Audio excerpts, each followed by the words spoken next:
Now let us start. सबसे पहले हम सीखेंगे बेसिक टर्म्स, उसके बाद हम क्वेश्चन करेंगे। सबसे पहले आता है random experiments. Now random experiment क्या होता है? It can be defined as an experiment that can be performed many times under the same condition. ऐसा एक्सपेरिमेंट जिसको हम सेम कंडीशंस में बहुत बार परफॉर्म कर सकते हैं और जिसका आउटकम हम प्रेडिक्ट नहीं कर सकते हैं। अब आउटकम किसको कहते हैं? जो हमारे पास रिजल्ट आता है जब हम कोई भी एक्सपेरिमेंट करते हैं, जो हमारे पास रिजल्ट आता है, इसी को हम कहते हैं आउटकम। अब रैंडम एक्सपेरिमेंट क्या होता है? जो भी रिजल्ट आएगा हमारे एक्सपेरिमेंट से, हम उसके बारे में जानते नहीं है कि क्या आएगा। हाँ, जो पॉसिबल रिजल्ट है उसको तो हम जानते हैं।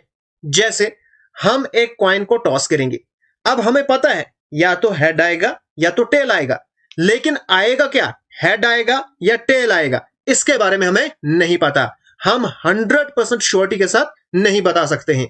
हाँ, हम प्रेडिक्ट कर सकते हैं कि हेड आ सकता है या टेल आ सकता है।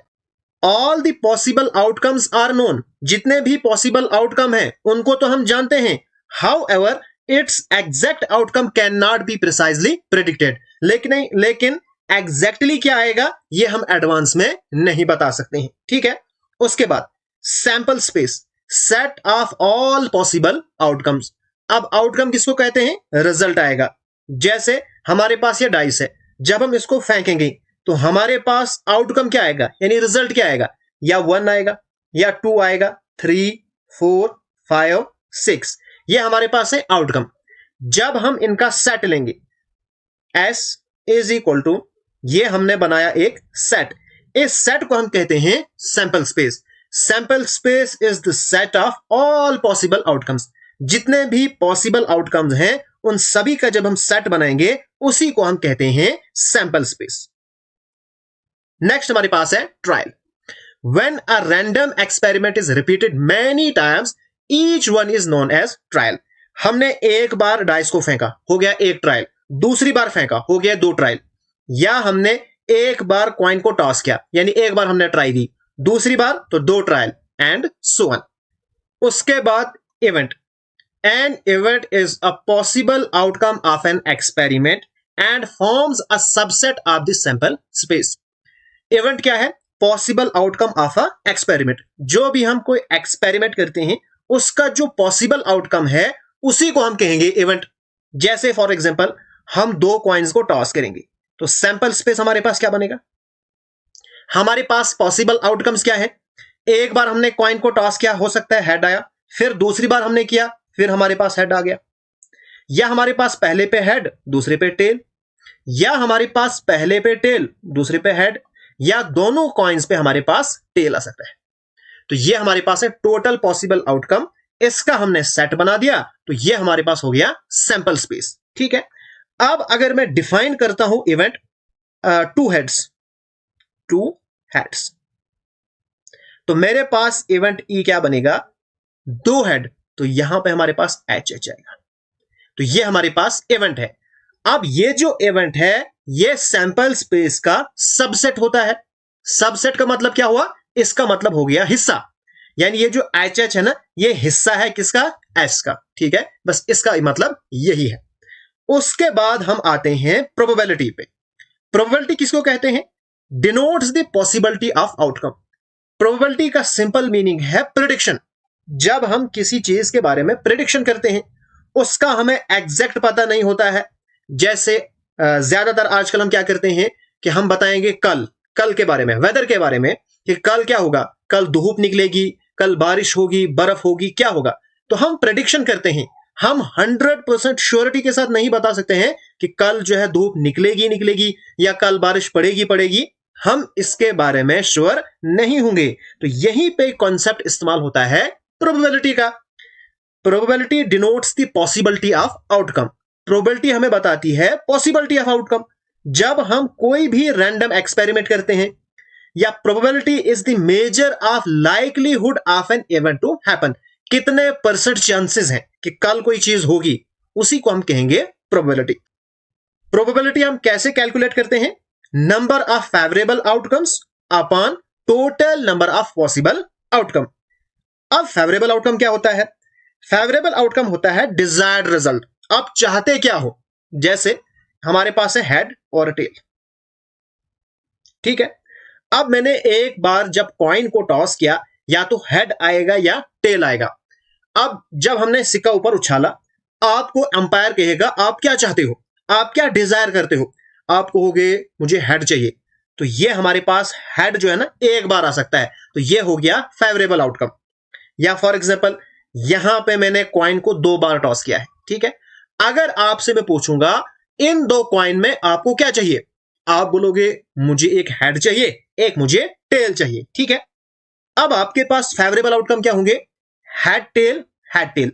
चाहे पहली कॉइन पे हेड आए दूसरी पे टेल, आपने सिंपल इतना बोला है एक हेड एक टेल मुझे चाहिए, चाहे वो पहली कॉइन पे आए दूसरी कॉइन पे आए, इससे कोई फर्क नहीं पड़ता है। तो इस वक्त आपके पास फेवरेबल आउटकम कितने हैं, हेड टेल टेल हेड, यानी 2। जो आप चाहते हो उसके बारे में फेवर कितना है, उसी को हम कहते हैं favourable outcome upon total number of possible outcomes, ठीक है। यहां पे कुछ रिजल्ट हैं, इनको हम थोड़ा सा देखेंगे। The probability of sure event is 1। जो हमारे पास प्रोबेबिलिटी है ना, वो हमेशा 0 से लेके 1 तक होती है। या 0 होगी या 1 होगी या इसके बीच में होगी, ना तो 0 से छोटी होती है ना 1 से बड़ी होती है, ठीक है। अब हमारे पास होता है श्योर इवेंट। श्योर इवेंट किसको कहेंगे, जो कि 100% वही है। जैसे मैं आपका नाम पूछूंगा, आपका क्या नाम है, आपका नाम है ए, ये 100% है, यहां पे आप प्रेडिक्शन नहीं करोगे, तो उस वक्त प्रोबेबिलिटी कितनी है, 1 है। या आपसे मैं पूछूंगा कल क्या है, आप कहोगे सर कल मंडे है, तो 100%, ठीक है। इसी तरह से जो प्रोबेबिलिटी हम निकालते हैं श्योर इवेंट की, वो हमेशा 1 होती है, और इम्पॉसिबल इवेंट की 0 होती है। यानी जिसके चांसेस ही नहीं है, जिसके 0% चांस है, तो प्रोबेबिलिटी 0। जैसे मैं कहूंगा कि जनवरी का लास्ट डे कितना है, तो आप कहोगे 32 लास्ट डेट होती है, तो ये इम्पॉसिबल है, यानी इसकी प्रोबेबिलिटी कितनी है, 0 है।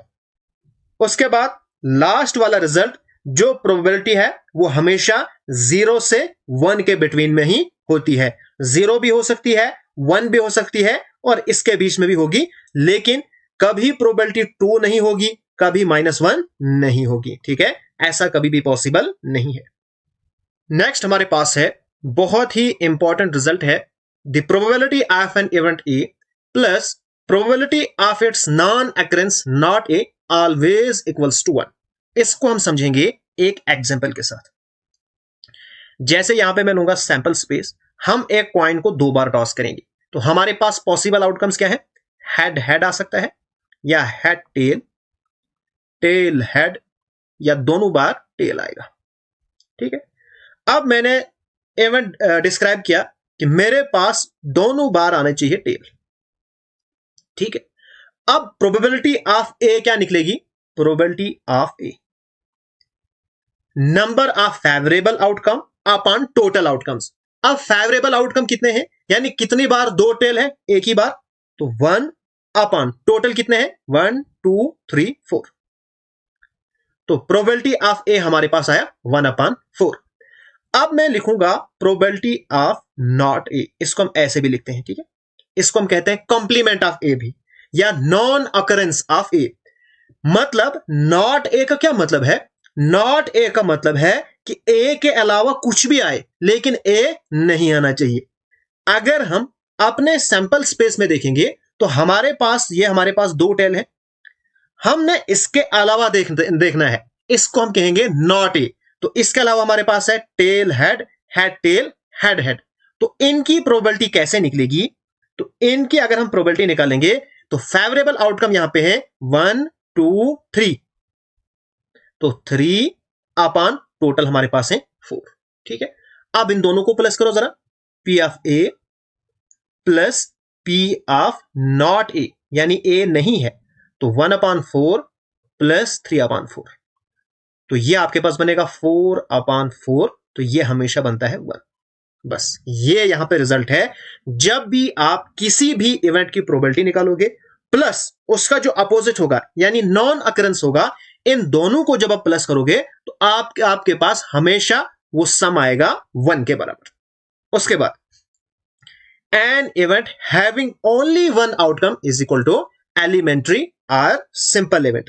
जब भी हमारे पास कोई सैंपल स्पेस होगा, उसके बाद कोई इवेंट होगा, अगर इसमें एक ही है, इसको हम कहेंगे एलिमेंट्री इवेंट या सिंपल इवेंट। अगर एक से ज्यादा है, ये हमारे पास सैंपल स्पेस है, ये इवेंट है। अब इवेंट में एक से ज्यादा आउटकम्स हैं, तो ये हो गया हमारे पास कंपाउंड इवेंट। उसके बाद equally likely events, when the outcomes of an experiment are equally likely to happen. Equally likely का मतलब है बराबर मौका। जब हम एक कॉइन को टॉस करते हैं, जरा मुझे आप बताओ हेड आने के कितने चांसेस हैं और टेल आने के कितने चांसेस हैं? आप कहोगे सर 50-50, हेड भी आ सकता है, टेल भी आ सकता है, यानी दोनों के बराबर चांसेस हैं। तो यहां पे हम कहेंगे इक्वली लाइकली इवेंट्स। अगर आप कहोगे सर हेड आने के कोई 70% चांसेस है और टेल के सिर्फ 3%, इसका मतलब वो इक्वली लाइकली नहीं है। इक्वली लाइकली में ये है कि हर एक के पूरे चांसेस बनते हैं आने के। नेक्स्ट हमारे पास है म्यूचुअली एक्सक्लूसिव इवेंट्स, बहुत ही इंपॉर्टेंट है। म्यूचुअली एक्सक्लूसिव इवेंट्स किनको कहते हैं? Two events are said to be mutually exclusive when both can not occur at the same time. दो इवेंट्स को हम म्यूचुअली एक्सक्लूसिव इवेंट तब कहेंगे जब वो एक साथ दोनों नहीं होंगे। आपके पास कॉइन है, आपने उस कॉइन को एक बार टॉस किया, ठीक है, आपके पास क्या चांसेस हैं? या तो हेड आएगा या तो टेल आएगा। ऐसा तो नहीं होगा कि दोनों पर आपके पास दोनों आ सकते हैं, हेड भी आएगा टेल भी आएगा, ऐसा तो नहीं होगा, दो में से एक ही आएगा। तो यही हो गया mutually exclusive event, when both can not occur at the same time, यानी दोनों एक ही बार नहीं हो सकते हैं, या हेड आएगा या टेल आएगा। Mutually exclusive events always have different outcomes, यहां पे डिफरेंट आउटकम्स हो सकते हैं। आर से नथिंग कॉमन इन टू, अगर हम दो एक्सपेरिमेंट करते हैं, ठीक है, जैसे ये हमारे पास सैंपल स्पेस है, एक हमारे पास इवेंट E1 है, दूसरा ये इवेंट है, इन दोनों में कुछ भी कॉमन नहीं है, यानी ये हमारे पास क्या है? म्यूचुअली एक्सक्लूसिव इवेंट, ठीक है। अब यहां पे मैंने मैथमेटिकल फॉर्मूला लिखा है, इसको हम समझेंगे। P of A union B, इसका क्या मतलब है? यूनियन का मतलब आप समझो प्लस, ठीक है। मैं एक एग्जांपल लेता हूं, A 1 2 3, ठीक है, उसके बाद B लूंगा मैं 3 4 5। अब A यूनियन B का क्या मतलब है? A यूनियन B ये करता है सभी को प्लस, लेकिन जो रिपीट आए हैं ना उनको एक बार लिखता है। 1 2, यहां पे भी 3 है, यहां पे भी 3 है, एक ही बार लिखेगा, फिर 4 और 5। तो ये हमारे पास हो गया A यूनियन B। अब हमारे पास जो ओरिजिनल फॉर्मूला होता है वो होता है नॉन म्यूचुअली एक्सक्लूसिव, यानी जहां पे कुछ ना कुछ कॉमन है, something is common in two events. तो हमारे पास यह फॉर्मूला होता है probability of A union B is equal to P of A plus P of B minus P of A intersection B। अब इंटरसेक्शन का मतलब हो गया कॉमन, A इंटरसेक्शन B में आएगा जब आपके पास कुछ कॉमन होगा। अब म्यूचुअली एक्सक्लूसिव इवेंट में कुछ कॉमन होता ही नहीं है, तो इसलिए ये वाला स्टेप हम यहां पे खा लेते हैं। P of A union B is equal to P of A plus P of B। इसकी लिखने की यहां पे जरूरत नहीं है। क्यों नहीं है? बिकॉज यहां पे कॉमन कुछ है ही नहीं, तो ये हमेशा यहां पे क्या आएगा? 0 आएगा। अगर कभी कभार एग्जामिनेशन में आपसे पूछा जाए in case of mutually exclusive event P of A intersection B किसके बराबर होता है? तो वो हमेशा होता है 0 के बराबर। अब आपके पास जो दो सेट हैं A और B, यहां पे अगर आपसे मैं कहूंगा A इंटरसेक्शन B निकाल के दो, कैसे निकालोगे? A इंटरसेक्शन B, यानी इंटरसेक्शन का मतलब कॉमन, इन दोनों में क्या कॉमन है? 3, तो A इंटरसेक्शन B आपके पास आएगा 3। ओके, तो ये हो गया म्यूचुअली एक्सक्लूसिव इवेंट और नॉन म्यूचुअली एक्सक्लूसिव इवेंट। उसके बाद complementary events.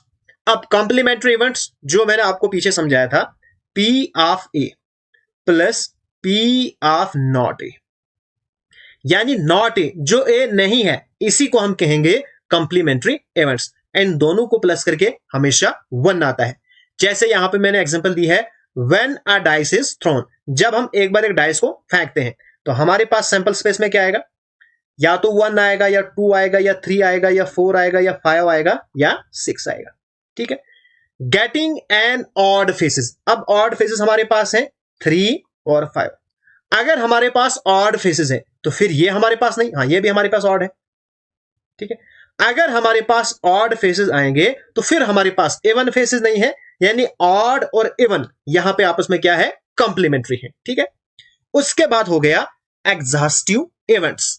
Exhaustive events refer to the set of events that collectively cover all possible outcome of an experiment. अब exhaustive event क्या होते हैं, इसको हम समझेंगे एक एग्जांपल से, फिर आपको समझ आएगी।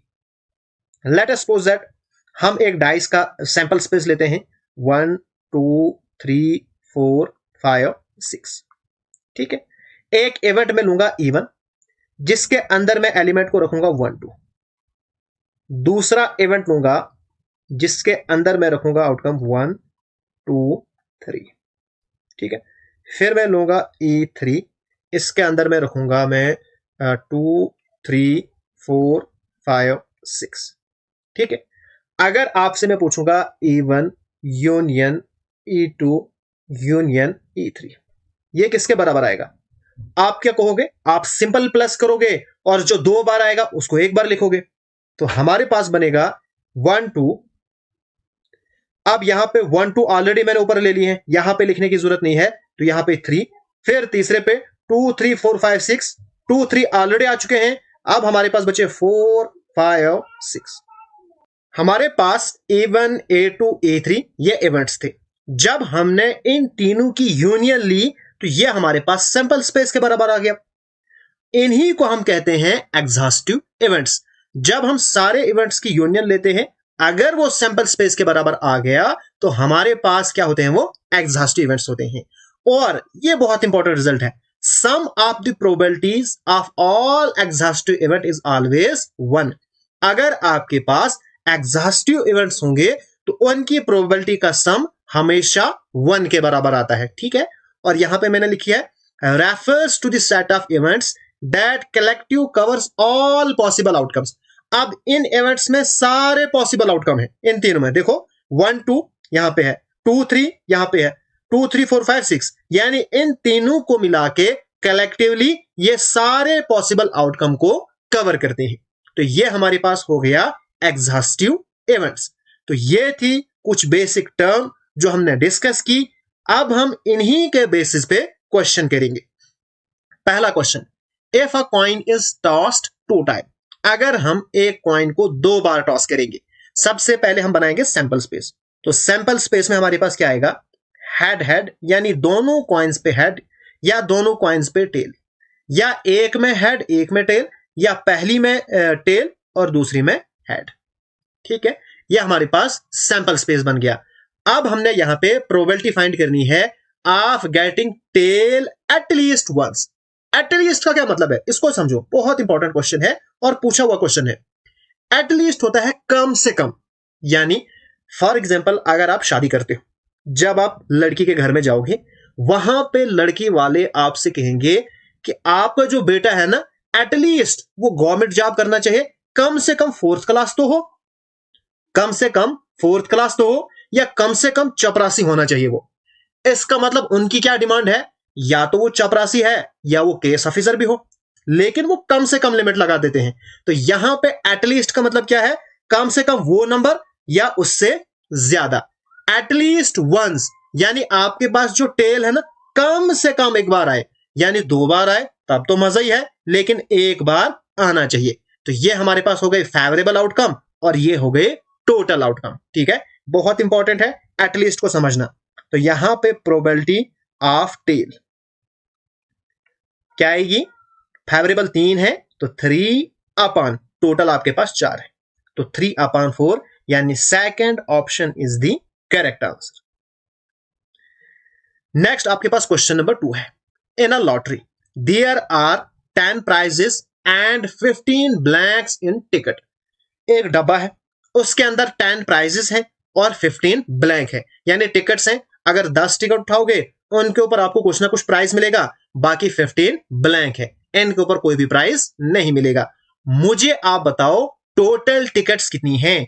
Total tickets. तो टोटल टिकट्स हो गई 10 + 15 that is 25। A ticket is drawn at random, एक टिकट हमने ड्रॉ की।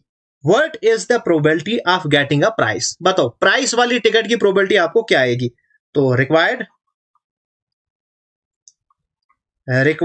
प्रोबेबिलिटी ये आपके पास आएगी। अब फेवरेबल आउटकम कितने हैं, यानी 10, क्योंकि 10 प्राइस वाली टिकट है, 10 अपॉन टोटल। तो 2 5 10, 5 5 25, आपके पास आ गया 2 अपॉन 5 रिक्वायर्ड आंसर। ये क्वेश्चन बहुत ही ज्यादा फेमस और इंपॉर्टेंट क्वेश्चन है, बहुत बार अभी तक एग्जामिनेशन में पूछा हुआ क्वेश्चन है। अच्छे से आपने कॉन्सेप्ट को समझना है। फाइंड द प्रोबेबिलिटी, आपको प्रोबेबिलिटी फाइंड करनी है that there are 53 Sundays in a non leap year. आपने प्रोबेबिलिटी फाइंड करनी है कि 53 संडे हैं किसमें, नॉन लीप ईयर में। नॉन लीप ईयर में कितने डेज होते हैं, टोटल डेज आपके पास है 365 डेज। अब मुझे आप बताओ इन 365 डेज में कितने हफ्ते होते हैं। अब हम जानते हैं 1 week is equal to 7 days, ठीक है। एक हफ्ते में 7 दिन होते हैं। अगर हम यहां पे 7 से डिवाइड करेंगे ना तो हमारे पास आएंगे कितने हफ्ते होंगे एक साल में। तो 7 5 35, 7 2 14। तो हमारे पास 1 ईयर में 52 वीक्स हैं, प्लस एक रिमाइंडर रहा 1 डे, एक दिन एक्स्ट्रा है। अब देखो एक हफ्ते में पूरे 7 दिन होते हैं, यानी आपके पास इस हफ्ते 52 संडेज तो आएंगी। यहां पे आपको प्रोबेबिलिटी निकालने की कोई जरूरत नहीं है। अब ये जो एक दिन बच गया, इस दिन में क्या होगा, यहां पे हमने प्रोबेबिलिटी निकालनी है। बाकी ये जो सब चीज है ना, ये सिर्फ आपको डराने के लिए है। आपको सिर्फ 1 डे की प्रोबेबिलिटी निकालनी है, बस इतना सा क्वेश्चन था। अब आपके पास टोटल आउटकम कितने हैं, यानी एक दिन में क्या क्या हो सकता है। सैंपल स्पेस, ऐसे लिखूंगा मैं सैंपल स्पेस को, ठीक है। तो सैंपल स्पेस में आपके पास क्या क्या होगा, या तो संडे होगा, मंडे होगा, ट्यूसडे होगा, वेडनेसडे होगा, थर्सडे होगा, फ्राइडे होगा या सैटरडे होगा। अब ये हमारे पास है टोटल आउटकम्स। तो हमारे पास प्रोबेबिलिटी क्या आएगी, प्रोबेबिलिटी हमारे पास आएगी फेवरेबल आउटकम। अब संडे एक ही बार है तो फेवरेबल अपॉन टोटल 7, तो 1 upon 7 is the required answer, यानी fourth option is the correct answer. बहुत ज्यादा इंपॉर्टेंट क्वेश्चन है। नेक्स्ट हमारे पास है question number 4। A bag contain white balls numbered from 1 to 3। एक बैग में व्हाइट बॉल है जिनके ऊपर नंबर लिखा है 1 से 3 तक, और रेड बॉल्स भी हैं, उनके ऊपर नंबर लिखा है 4 से लेके 10 तक। यानी आपके पास व्हाइट बॉल है, व्हाइट बॉल्स जिनके ऊपर लिखा है 1 2 3, ठीक है। उसके बाद है रेड बॉल्स जिनके ऊपर लिखा है 4 से लेके 10 तक, 4 5 6 7 8 9 और 10, ठीक है। अब मुझे बताओ टोटल कितने बॉल हैं आपके पास, टोटल, तो टोटल आपके पास आ गई 10 बॉल्स, ठीक है। आपने प्रोबेबिलिटी फाइंड करनी है getting an even numbered red ball, यानी इवन नंबर और रेड होना चाहिए, ठीक है। अब रेड्स में हमने ढूंढने हैं इवन नंबर 4 6 8 और 10, यानी हमारे पास इवन रेड बॉल कितने हैं, 4 है। तो लिखेंगे रिक्वायर्ड प्रोबेबिलिटी PROB, ये आपके पास है 4 अपॉन टोटल कितने हैं 10, तो 2 2 4, 2 5 10, आपके पास आ गया 2 upon 5, which is the required answer. If 3 unbiased coins are tossed then what is the probability of getting all the tails. यहां पे हम छोटा सा कॉन्सेप्ट सीखेंगे, उसके बाद इस क्वेश्चन को करेंगे। मैं यहां पे लिखता हूं टॉस, और यहां पे है सैंपल स्पेस में आउटकम्स। देखो जब हम कॉइन को एक बार टॉस करते हैं हमारे पास सैंपल स्पेस में आता है हेड या टेल, ठीक है। यानी एवर्ट्स जब हम कॉइन को एक बार टॉस करते हैं तो आउटकम्स कितने हैं, 2, ठीक है। अगर हम कॉइन को 2 बार टॉस करते हैं तो सैंपल स्पेस में हमारे पास क्या होगा, हेड हेड, या दोनों बार टेल, या एक बार हेड एक बार टेल, या पहले पे टेल दूसरे पे हेड। तो सैंपल स्पेस में टोटल हमारे पास 4 आउटकम होंगे, यानी 2 बार कॉइन को हमने टॉस किया और यहां पे आ गया 2 की पावर 2 दैट इज 4, ठीक है। क्या यहां पे आपने एक चीज ऑब्जर्व किया, अगर मैं कॉइन को 3 बार टॉस करूंगा हमारे पास आएगा 2 की पावर 3, यानी सैंपल स्पेस में हमारे पास आउटकम्स होंगे 8। जरा चेक करके देखो सैंपल स्पेस, अगर मैं एक कॉइन को 3 बार टॉस करता हूं तो हेड पहले पे, दूसरे पे, तीसरे पे हेड आ गया, ठीक है। या हमारे पास पहले और दूसरे पे हेड और तीसरे पे टेल, या हमारे पास हेड फिर टेल फिर हेड, या हमारे पास टेल फिर हेड और फिर हेड, या हमारे पास तीनों पे टेल, या आएगा टेल टेल हेड, या आएगा टेल हेड टेल, या हेड टेल टेल, ठीक है। जरा इनको काउंट करो, आपके पास 8 आएंगे। यहां पे सैंपल स्पेस बनाने का एक तरीका आपने सीखा, जब आप कॉइन को टॉस करते हो पहले आपने 3 हेड लिखे, फिर आपने एक टेल, फिर इसको आपने आगे पीछे किया। देखो पहले यहां पे टेल था, फिर बीच में लाया, फिर पीछे लाया। ऐसे क्या होता है कि सारे लिखने में आ जाते हैं। फिर मैंने 3 टेल लिखे, फिर 2 टेल एक हेड, फिर इसको बीच में लाया, फिर इसको पीछे लाया, ठीक है। तो यहां पे सैंपल स्पेस में 8 हो गई। अगर मैं कॉइन को 4 बार टॉस करता हूं तो 2 की पावर 4 आएगा 16, यानी यहां पे क्या है, फेस, नीचे पे है फेस, कॉइन के फेस 2 हैं इसलिए यहां पे 2 है, और अपान में ऊपर पावर में है टॉस। जितनी बार आप टॉस करोगे, अगर आप 100 बार टॉस करोगे तो 2 की पावर 100, इतने आपके पास आउटकम्स सैंपल स्पेस में आएंगे, ठीक है। अब आप क्वेश्चन पे आ जाओ। ये मैंने सैंपल स्पेस लिख दिया, what is the probability of getting all the tails, मैंने प्रोबेबिलिटी निकालनी है किसकी, ऑल टेल की, ऑल टेल्स। तो सारे टेल्स कितनी बार हैं, सिर्फ एक बार, यानी 1 अपॉन टोटल है 8। तो ये हमारे पास आ गया रिक्वायर्ड आंसर। नेक्स्ट आपके पास है question number 6, 3 unbiased coins are tossed. यहां पे हमने निकालना है probability of getting at most 2 heads, ठीक है। सबसे पहले मैं सैंपल स्पेस बनाऊंगा और यहां पे भी हम लिखेंगे, कैसे मैंने लिखा था, हेड हेड हेड। अब लिखो हेड हेड और एक बार टेल। अब इसको घुमाओ पीछे, हेड फिर बीच में टेल फिर हेड, अब टेल पहले फिर 2 बार हेड, ठीक है। अब तीनों लिखो टेल, फिर 2 टेल एक हेड हो गया, फिर टेल हेड टेल, फिर हेड टेल टेल, बन गया हमारे पास 8। अब हमने निकालनी है probability of getting at most 2 heads. अब एटमोस्ट को समझो, एटलीस्ट की मैंने एग्जांपल आपको दी, अब एटमोस्ट का मतलब हो गया ज्यादा से ज्यादा। फॉर एग्जांपल आप पिकनिक पे जा रहे हो, आप अपने घर वालों को बोल रहे हो कि मुझे दोस्तों के साथ घूमने जाना है, ठीक है। आपके घर वाले कहते हैं जाओ, लेकिन 2 दिन से ज्यादा, बस ज्यादा से ज्यादा आपको 2 दिन जाना है बाहर, 2 दिन से ज्यादा आपको नहीं जाना है। इसका क्या मतलब हो गया, या 2 दिन या कुछ उससे कम में अगर वापस आ जाओगे, या अगर आप नहीं जाओगे तो घर वाले खुश हो जाएंगे। यानी एटमोस्ट लगा देते हैं कि इससे ज्यादा आपको नहीं करना है। हाँ, इससे कम होगा उसमें कोई प्रॉब्लम नहीं, लेकिन इससे ज्यादा नहीं होना चाहिए। अब क्वेश्चन पे आ जाओ, एटमोस्ट यानी ज्यादा से ज्यादा, ज्यादा से ज्यादा 2 हेड आना चाहिए, 2 से ज्यादा नहीं आएंगे। अगर एक होगा चलेगा, एक होगा चलेगा, लेकिन 2 से ज्यादा नहीं होने चाहिए। यानी ये तो नहीं होगा, यहां पे 2 है चलेगा, 2 है चलेगा, 2 है चलेगा, कुछ भी नहीं है तब भी चलेगा, क्योंकि एटमोस्ट है ना भाई, ज्यादा से ज्यादा है तो कम पे नहीं बोला है। ये भी चलेगा, ये भी और ये भी, तो टोटल कितने हो गए, 7। तो आपके पास प्रोबेबिलिटी आएगी, required probability 7 upon total, favourable outcome upon total, तो which is the required answer, यानी 4th ऑप्शन बिल्कुल करेक्ट है।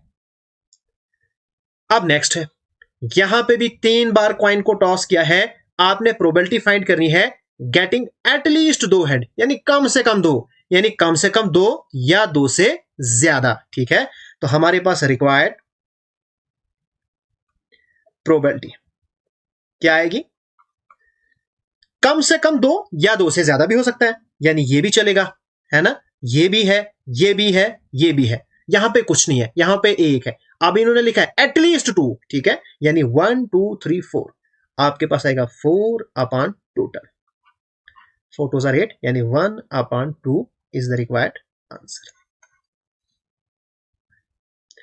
अब आपके पास है question number 8। A fair coin is tossed and a fair die is rolled simultaneously. अब यहां पे क्वेश्चन में क्या है, आपने एक हाथ में कॉइन रखी, एक हाथ में आपने डाइस रखा, एक हाथ से आपने कॉइन को टॉस कर दिया और दूसरे हाथ में आपने डाइस को रोल कर दिया। जरा मुझे बताओ, डाइस रोल करने से कॉइन के ऊपर कुछ फर्क पड़ेगा? यानी आपने डाइस रोल कर दिया, अब हेड के चांसेस बढ़ गए, ऐसा कुछ है? ऐसा कुछ नहीं है। डाइस एक अलग अपना काम करेगा, कॉइन अपना काम करेगा। ऐसे इवेंट्स को हम कहते हैं independent event. Those event whose occurrence is not dependent, यानी डिपेंडेंट नहीं है, कॉइन का अपना मसला है, डाइस का अपना मसला है। ऐसे इवेंट्स को हम कहते हैं इंडिपेंडेंट इवेंट, ठीक है। तो अगर आपके पास 2 इंडिपेंडेंट इवेंट हैं, then the probability of happening both A and B, अगर आपको प्रोबेबिलिटी निकालनी है दोनों ए और बी की, तो उस वक्त आपको कैसे निकालनी है? अब एंड है, एंड का मतलब होता है इंटरसेक्शन, इसको लिख के रखो, एंड मींस इंटरसेक्शन। तो P of A and B, यानी दोनों की आपने निकालनी है ना, तो वो सीधा मल्टीप्लाई आएगा, P of A multiply by P of B. कब होगा ये? जब वो इंडिपेंडेंट होंगे, ठीक है। ये आपने कॉन्सेप्ट भी सीख लिया क्वेश्चन के साथ साथ। अब find the probability that the dice show an odd prime number and a coin show a tail. आपने क्या बताना है कि जो आपके पास डाइस है वो आपको शो करेगा ऑड प्राइम नंबर और कॉइन शो करेगी टेल, ठीक है। तो यहां पे हम लिखेंगे सैंपल स्पेस, ठीक है। अब जब आप फेंकोगे तो आपके पास सैंपल स्पेस में क्या आएगा? हो सकता है आपके पास कॉइन में हेड आ गया और डाइस पे 1 आ गया, या हेड आ गया या 2 आ गया, हेड आ गया डाइस पे 3 आ गया, हेड आ गया, हमने सारे पॉसिबल आउटकम लिख देने, 4 आ गया, या हेड या 5 या हेड 6, ठीक है। या आपके पास टेल आ गया, टेल और साथ में 1 आ गया, या tail 2, tail 3, tail 4, tail 5, tail 6। करो इन सबको काउंट। अगर इन सबको आप काउंट करोगे तो यहां पे आपके पास क्या आएगा? 12 आएगा, ठीक है। तो हमारे पास अब हमने निकालनी है प्रोबेबिलिटी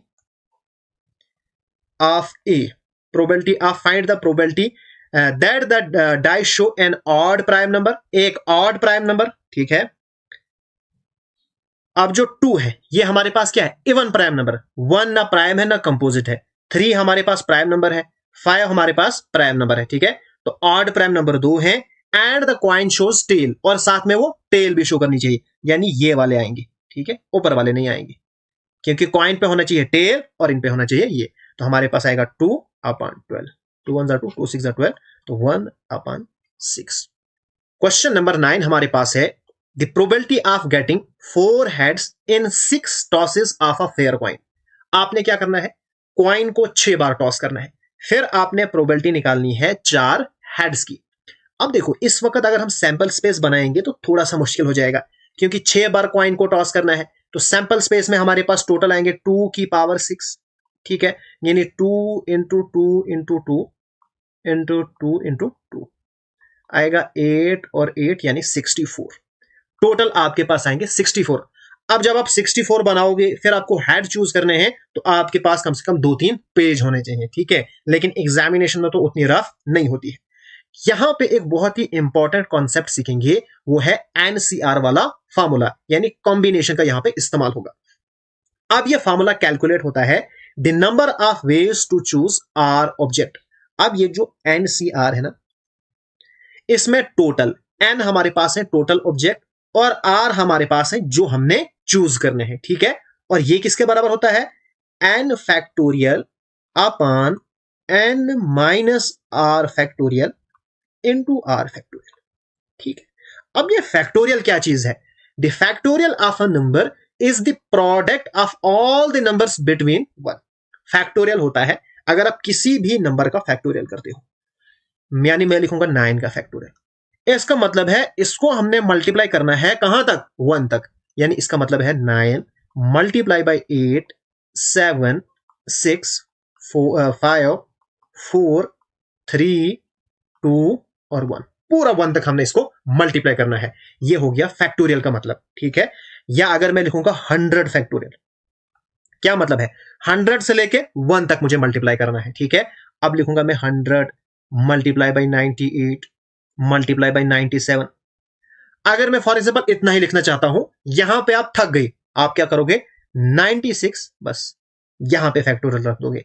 फिर जब आप लिखना है, फिर यहां से आगे आपको लिखना पड़ेगा, यानी बीच में जहां पे भी आप रुकोगे वहां पे आप फैक्टोरियल लगा दोगे, ठीक है। जैसे फिर से मैं लिखता हूं 50, अब मुझे जाना है आगे, मैं लिखूंगा 50 मल्टीप्लाई बाय 49 मल्टीप्लाई बाय, बस 48 में मुझे रुकना है, तो यहीं पे फैक्टोरियल लगा दो। अगर यहां से आगे चलाना है, फैक्टोरियल हटाओ, लिखो फिर 47 46, अब 45 पे रुकना है तो यहां पे रुक सकते हो।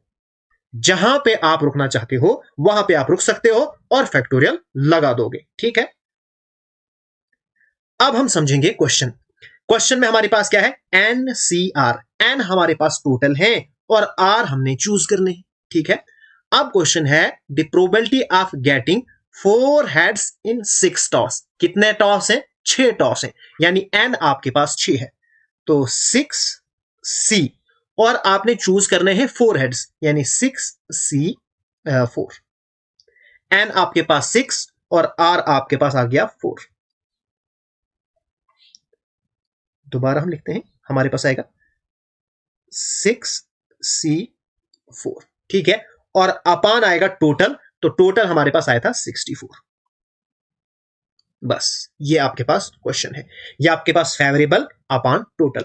अब इसको सॉल्व करो। अब सबसे पहले मैं ना इसको साइड पे सॉल्व करता हूं, 6C4 को, ये होता है n फैक्टोरियल यानी 6 factorial upon n minus r यानी 6 minus 4 factorial n to r factorial यानी 4 फैक्टोरियल।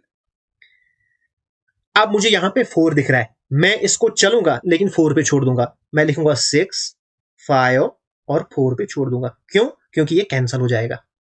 6 माइनस 4 हो गया 2 factorial n to 4 factorial, 4 factorial cancel, हमारे पास आएगा 6 इंटू 5, 2 फैक्टोरियल मतलब 2 इंटू 1, 2 1 जार 2, 2 3 जार 6, 5 3 जार 15, तो इसकी वैल्यू हमारे पास आ गई 15, तो 15 अपान 64। नेक्स्ट क्वेश्चन है 5 coins are tossed simultaneously, find the probability of exactly 3 heads. हमने 3 हेड्स की प्रोबेबिलिटी निकालनी है और हमने 5 कॉइन टॉस किया। यहां पे भी सैंपल स्पेस थोड़ा सा मुश्किल हो जाएगा और यही हम फार्मूला लगाएंगे, ठीक है।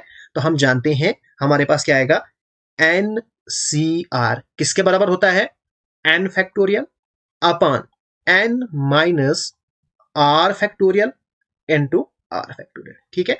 तो रिक्वायर्ड प्रोबेबिलिटी, रिक्वायर्ड प्रोबेबिलिटी आपके पास क्या आएगी, 5।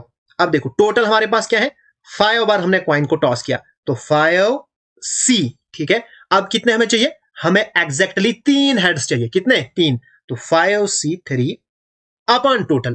तो टोटल हम कैसे निकालते हैं, हमने कॉइन को 5 बार टॉस किया है, तो 2 की पावर 5, ठीक है। तो हमारे पास आएगा 2 की पावर 5, तो इसको लिखो, इसको मैं साइड पे करता हूं, ठीक है।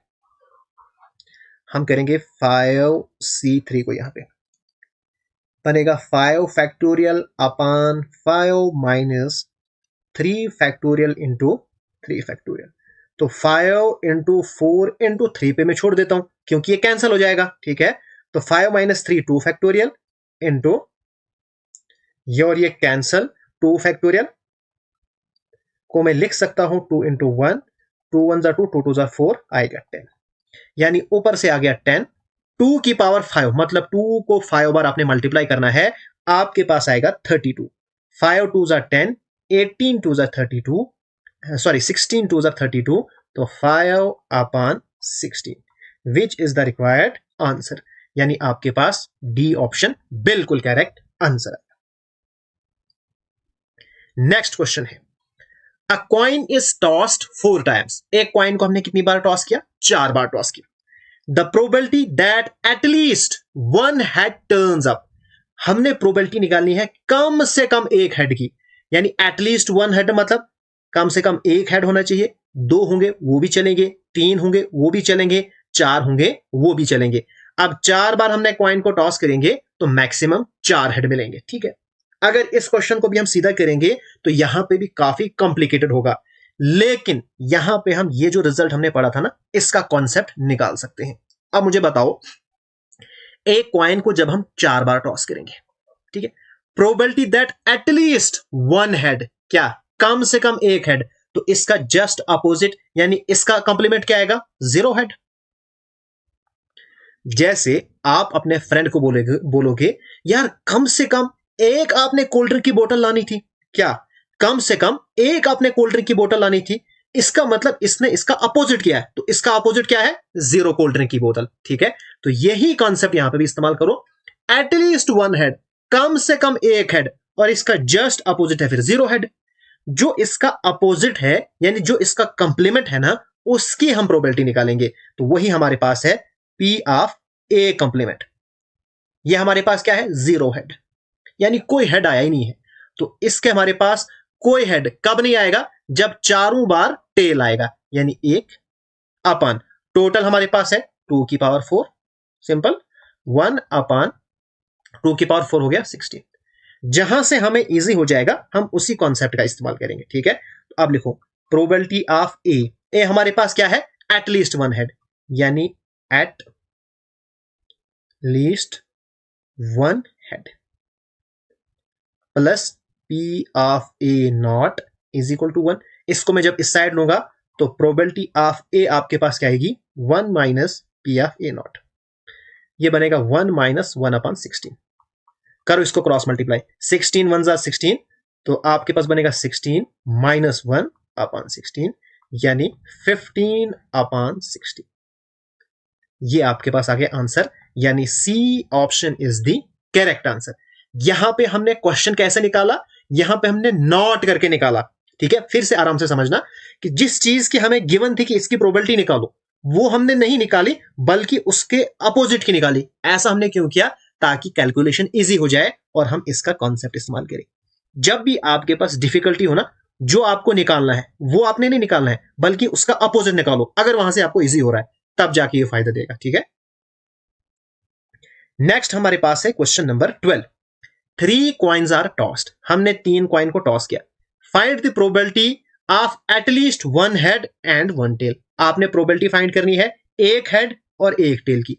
क्या है, एटलीस्ट 1 हेड, कम से कम एक हेड तो होना ही चाहिए, यानी कम से कम एक हेड है, ठीक है। एक हेड से ज्यादा भी चलेंगे, कम से कम एक हेड है, कम से कम एक हेड है और एक टेल भी होना चाहिए, ठीक है, कम से कम एक टेल भी होना चाहिए। तो कम से कम एक हेड है और एक टेल भी है, कम से कम एक हेड यानी 2 है, ठीक है, एटलीस्ट में है ना, और ये कम से कम एक हेड, ठीक है। तो अब यहां पे नहीं, क्योंकि कम से कम एक हेड, 3 हेड तो है ठीक है, लेकिन एक टेल भी होना चाहिए, इन्होंने लिखा है टेल भी होना चाहिए, इसलिए सिर्फ ये वाले आएंगे। तो हमारे पास रिक्वायर्ड क्या आएगी,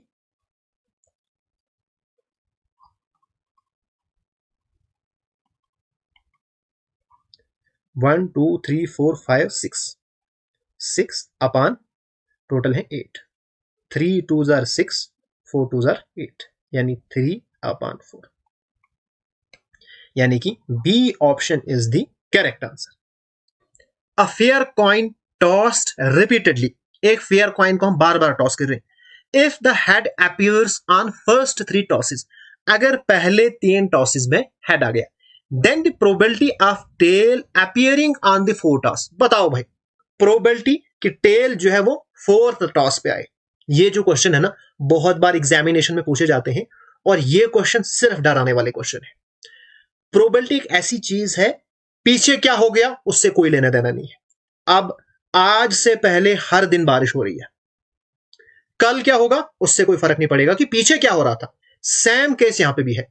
if the head appears on first 3 tosses, पीछे हेड आए, टेल आए या उसकी जगह पे कुछ और आए, उससे कोई फर्क नहीं पड़ रहा है। लेकिन जब आप चौथी बार कॉइन को टॉस करोगे, आपने सिर्फ उसकी प्रोबेबिलिटी निकालनी है। यानी एक बार आप कॉइन को टॉस करोगे, आपने सिंपल निकालनी है किसकी, टेल की प्रोबेबिलिटी, खत्म कहानी। यानी एक बार जब कॉइन को टॉस करोगे, सैंपल स्पेस बनेगा हेड या टेल और प्रोबेबिलिटी बनेगी टेल की 1/2, यानी पॉसिबल आउटकम अपॉन टोटल। तो यानी third option is the correct answer. अब हम सीखेंगे डाइस के बारे में। हम जानते हैं डाइस में हमारे पास टोटल होते हैं 6 नंबर, 1 2 3 4 5 6। जब आप डाइस को एक बार रोल करोगे तो सैंपल स्पेस में क्या आएगा बताओ जरा। या आपके पास 1 आएगा, या 2 आएगा, या 3 आएगा, या 4 आएगा, 5 आएगा, या 6 आएगा। इसी में से कोई एक नंबर आएगा, यानी आपके पास सैंपल स्पेस में टोटल 6 एलिमेंट्स हैं। ठीक है, अगर आप एक डाइस को 2 बार रोल करोगे, अब एक चीज यहां पे याद रखना, चाहे आप एक डाइस को 2 बार रोल करो, या कभी कभार क्वेश्चन में लिखा होता है कि 2 डाइस को आप एक बार रोल करोगे, ये एक ही बात है। इसी तरह से कॉइन के लिए भी अप्लाई होता है। अगर आप 2 कॉइन को एक बार टॉस करोगे, या आप एक कॉइन को 2 बार टॉस करो, इससे आपने कंफ्यूज नहीं होना है। ठीक है, अब जब हम एक डाइस को 2 बार रोल करेंगे, ठीक है, अब हमारे पास सैंपल स्पेस क्या आएगा। अब पहले डाइस पे 1, दूसरे पे भी 1 आएगा, या पहले पे 1 आया, दूसरे पे 2, पहले पे 1, दूसरे पे 3, फिर 1 4 1 5 1 6, फिर हमने 2, या तो 2 आ सकता है, या 1, या 2 2 2 3 2 4 2 5 2 6, इस तरह से 3 के लिए 3 1 3 2 3 3, इसी तरह से 3 6 तक, फिर 4 1 4 2 4 2 4 6 तक, फिर 5 1 5 2 5 3 5 4 5 5 5 6 तक, फिर 6 1 6 2 6 3 6 4 6 5 6 6 तक। ये हमारे पास सैंपल स्पेस है, बहुत इंपॉर्टेंट है, आपको बनाना आना चाहिए। सिंपल है, पहले 1 फिक्स करो, इसको लिखो 2, फिर 3, पहले 1 1 1 2 1 3 1 4 6 तक, फिर 2 को फिक्स करो, इसको भी लिखो 1 2 3 4 5 6, 3 को फिक्स करो, इसी तरह से सारे आपने लिखने हैं। अब यहां पे टोटल आउटकम इस वक्त कितने हैं, ये हो गई 36, यानी यहां पे थे 6 की पावर 1 और यहां पे था 6 की पावर 2। यहां पे भी सेम फार्मूला है जो कॉइन्स के लिए था, फेसिस और आपने थ्रो। ठीक है, जितनी बार आप डाइस को थ्रो करोगे वो आपने पावर लगा देनी है, और नीचे पे तो फेसिस है। अब डाइस के 6 फेसेस हैं, इसलिए हम नीचे पे 6 रखते हैं। कॉइन के 2 फेसेस थे, इसलिए हम 2 के ऊपर पावर चला देते थे। ठीक है, अब यहां पे फॉर एग्जांपल अगर एक डाइस को हम 3 बार रोल करेंगे तो हमारे पास 6 की पावर फिर 3 आएगी। 6 6 36 इंटू 6 आएगा 216। ठीक है, अब हम क्वेश्चन करेंगे। अब देखो, अ डाइस इज थ्रोन ट्वाइस, एक डाइस को हम 2 बार फेंक देंगे। Then the probability that in at least one of the two throw 4 comes up, कम से कम एक में 4 तो आना चाहिए। अब एक में 4 कहां पे आएगा, हमने सैंपल स्पेस बनाया, अब यहां पे हमारे पास ये आएगा कम से कम एक 4, फिर यहां पे भी एक 4 कम से कम, फिर ये तो सारे ही हैं कम से कम एक आ रहे हैं, फिर 5 में भी और 6 में भी, तो हमारे पास टोटल तो हो गई 36। फेवरेबल कितने हैं, 1 2 3, फिर 4 5 6 7 8 9 10 और 11, यानी प्रोबेबिलिटी क्या आएगी 11/36, यानी first option is the correct answer. Next हमारे पास क्वेश्चन है, 2 डाइस आर थ्रोन साइमल्टेनियसली, हमने 2 डाइस को फेंका, the probability of getting a doublet, doublet क्या होता है सेम, जैसे 1 1 ये डबलेट है, 2 2 डबलेट है, 3 3 डबलेट है, 4 4 डबलेट है। आपने प्रोबेबिलिटी बतानी है doublet of even number, doublet होना चाहिए लेकिन किसका, एवन नंबर का। अब doublet of even number, even number का डबलेट क्या क्या आएगा, 2 2 आएगा, या 4 4 आएगा, या हमारे पास 6 6 आएगा। यह हमारे पास फेवरेबल आउटकम है, तो रिक्वायर्ड प्रोबेबिलिटी क्या आएगी, ये हमारे पास आएगी 1 2 3, फेवरेबल अपॉन टोटल तो है ही 36। ठीक है, तो 3 1 3, 12 3 36, तो 1/12 is the required answer. Question number 16, the sample space obtained by throwing 4 dice simultaneously. मैंने आपको बोला था चाहे आप एक डाइस को 4 बार थ्रो करो या 4 डाइस को आप एक बार थ्रो करो, एक ही बात है। तो यहां पे सैंपल स्पेस बनेगा, क्या बनेगा 6 की पावर 4। ठीक है, क्योंकि डाइस है और कितनी बार फेंका है 4 बार, तो हमारे पास आएगा 6 इंटू 6 इंटू 6 इंटू 6, 6 6 36, 36 6 216, 216 इंटू 6 हो गया 1296, यानी fourth option is the correct answer. Next question है, 2 डाइस आर थ्रोन साइमल्टेनियसली। हमने क्या किया, 2 डाइस को साइमल्टेनियसली फेंका। The probability of getting the sum 2 or 8। या तो हमारे पास सम 2 आना चाहिए या हमारे पास 8 आना चाहिए। अब बताओ इस वक्त हमारे पास इवेंट्स में क्या आएगा, यानी फेवरेबल आउटकम कितने आएंगे, ठीक है। सम यानी प्लस करके या 2 आना चाहिए या 8 आना चाहिए। पहले हम देखेंगे 2 कितनी बार आएगा। देखो 1 1 होगा, इन दोनों को प्लस करके 2 आएगा, और कुछ है, और कुछ नहीं है, ठीक है। अब 8 देखो, 8 कहां पे आ सकता है, 2 2 2 6 पे आएगा और 6 2, ठीक। उसके बाद 3 5 हो गया या 5 3 हो गया, ठीक है, या हमारे पास 4 4 हो गया, और कुछ है, और कुछ भी नहीं है, ठीक है। तो अब यहां पे देखो फेवरेबल अपॉन टोटल 1 2 3 4 5 6, तो हमारे पास आएगा 6 upon 36। 6 1 6, 6 is the 36, that is 1 upon 6 is the required answer. 2 fair dice are rolled at random। 2 dice को हमने रोल किया, हमने प्रोबेबिलिटी निकालनी है getting a total of at most 5, यानी जो आपके पास सम है वो ज्यादा से ज्यादा 5 होना चाहिए, यानी 5 या इससे कम। यानी आपके पास सम क्या आएगा, या तो 2 आ सकता है, या 3 या 4 या 5, ठीक है।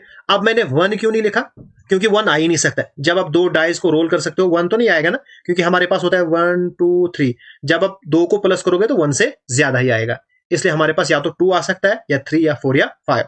आप मुझे बताओ फेवरेबल आउटकम कितने हैं, फेवरेबल आउटकम्स, ठीक है। तो लिखो सम, सबसे पहले 2 लिखो। 2 सम कब आएगा, जब हमारे पास दोनों पे 1 होगा, ठीक है। अब 3 कहां कहां पे आ सकता है, 3 हमारे पास 1 2, ठीक है, या 2 1,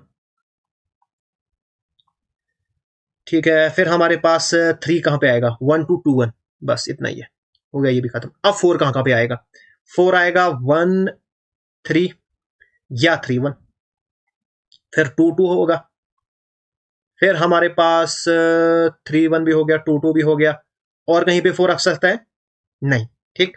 अब 5 देखो कहां कहां पे आएगा, 5 हमारे पास आएगा 2 3 या 3 2, ठीक है, या हमारे पास 4 1 हो गया या 1 4 हो गया, ठीक है, और कुछ नहीं। बस देखो फेवरेबल आउटकम कितने हैं, और टोटल तो हमारे पास 36 है ही, 1 2 3 4 5 6 7 8 9 और 10। तो हमारे पास रिक्वायर्ड प्रोबेबिलिटी 10 अपॉन 36 तो है ही, 5 2s are 10 और 18 2s are 36, 5 upon 18 is the required answer. Question number 19. 2 dice are thrown together. हमने 2 डाइस को फेंका. What is the probability that the sum of number on the 2 faces is divisible by 4 या 6 या दोनों, ठीक है। हमारे पास जो फेसेस है ना, उसके ऊपर जो सम है वो होना चाहिए डिविजिबल बाई 4, डिविजिबल बाई 6 या दोनों से। अब मुझे बताओ डिविजिबल बाई 4 क्या होगा, कौन कौन सा सम। देखो 4 ये भी डिविजिबल बाई 4 है, या हमारे पास 8 या 12। अब डाइस पे मैक्सिमम सम 12 है, इससे ऊपर लिखने की जरूरत नहीं है। फिर है 6 डिविजिबल बाय 6। अब 6 से क्या क्या डिवाइड हो सकता है, 6 होगा, ठीक है, फिर 12 होगा, ओके। फिर दोनों से, अब 4 से और 6 से ऐसा नंबर आप मुझे बताओ 1 से लेके 12 तक, जो 4 से भी हो रहा है 6 से भी हो रहा है, वो एक ही बेचारा 12 है। तो हमारे पास TIVISIBLE डिविजिबल बाय बोथ। तो ये हमने क्या लेना है, डिविजिबल बोथ, यानी दोनों से जो होगा वो सिर्फ 12 होगा, ठीक है। यानी हमारे पास जो सम है ना, या तो 4 आना चाहिए, 8 आना चाहिए, 12 आना चाहिए, 6 आना चाहिए, 12 या 12 आना चाहिए, ये हमारे पास आने चाहिए, ठीक है। तो अब हमारे पास यहां पे आर है, आर का मतलब हो गया यूनियन, यानी यहां पे हमने यूनियन लेना है, ठीक है। यानी जो भी हमारे पास प्रोबेबिलिटी है इनको हमने प्लस कर देना है। बस ये आपको याद रखना है। लेकिन जो 2 बार आएगा उसको रिपीट नहीं करना है, वो चीज आपको ध्यान में रखनी है। अब पहले मैं निकालूंगा 4 के लिए, तो हमारे पास जो सेट है वो क्या बनेगा सैंपल स्पेस में। बताओ, आपके पास प्लस करके 4 आना चाहिए, किस किस में आएगा? आपके पास आएगा 1 3, या आपके पास 2 2 आएगा, या आपके पास 3 1 आएगा। ठीक है, उसके बाद देखो 8 कहां कहां पे आ रहा है। 8 आपके पास आएगा 3 5 5 3, या 2 6 और 6 2। और कहीं पे 8 आ रहा है, हाँ 4 4 में भी 8 आएगा। और कहीं पे 2 6 6 2 5 3 हो गया खत्म। अब 12 कहां पे आएगा? 12 एक ही बार आएगा 6 6। ये हो गया हमारे पास एक। ठीक है, या अभी कहां, अभी तो बाकी लिखने हैं।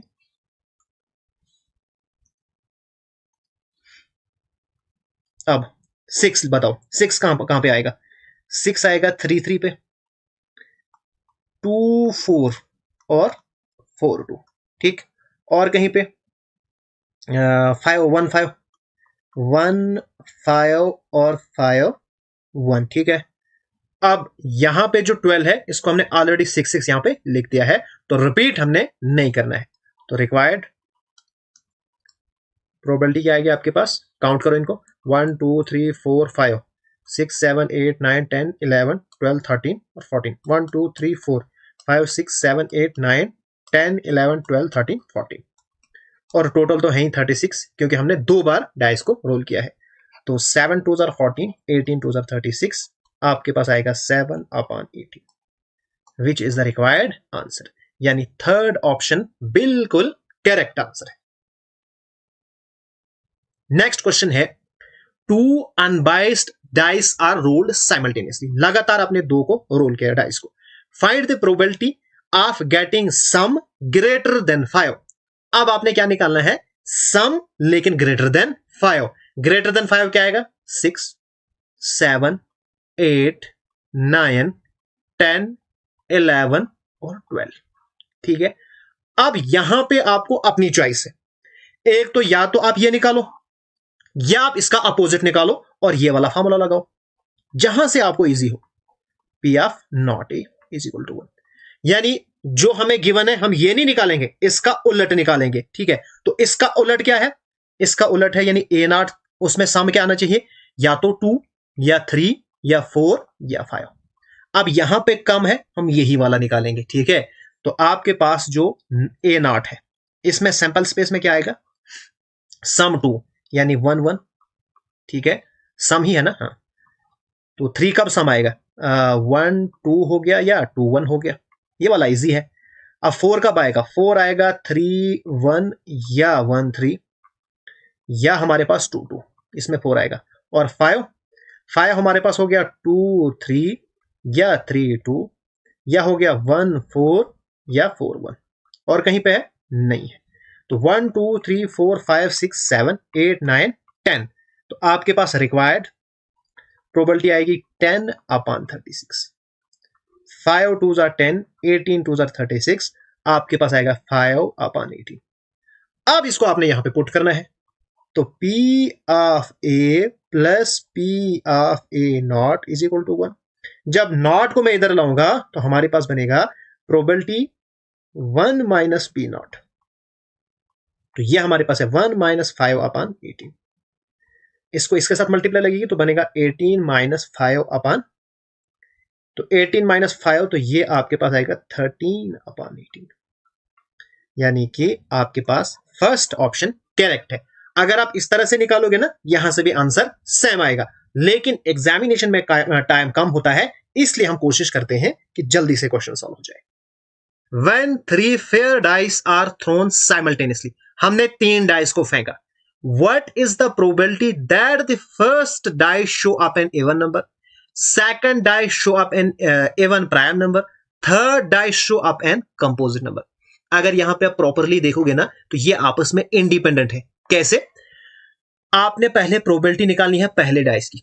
अब आपके पास 3 है, ये जब आप फेंकोगे तो इससे ऊपर कोई फर्क नहीं पड़ेगा ना, तो यहां पे 1 2 3 4 5 6 कुछ भी आएगा। दूसरा डाई फेंकोगे, यहां पे भी कुछ भी आ सकता है। इसको फेंकोगे, इस पे भी कुछ भी आ सकता है।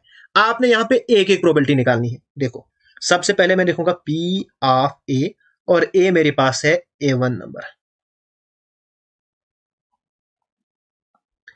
यानी ये जो है ना, what is the probability that the first die show up an even number. बताओ भाई A1 नंबर, अब सैंपल स्पेस में कितने ही होते हैं, 1 2 3 4 5 और 6, इसमें इवन नंबर 1 2 3, यानी 3/6, 3 1 3 3 2 6, खत्म। फिर प्रोबेबिलिटी ऑफ बी में कोई इवेंट रखूंगा, second die show up an even prime number, ठीक है, A1।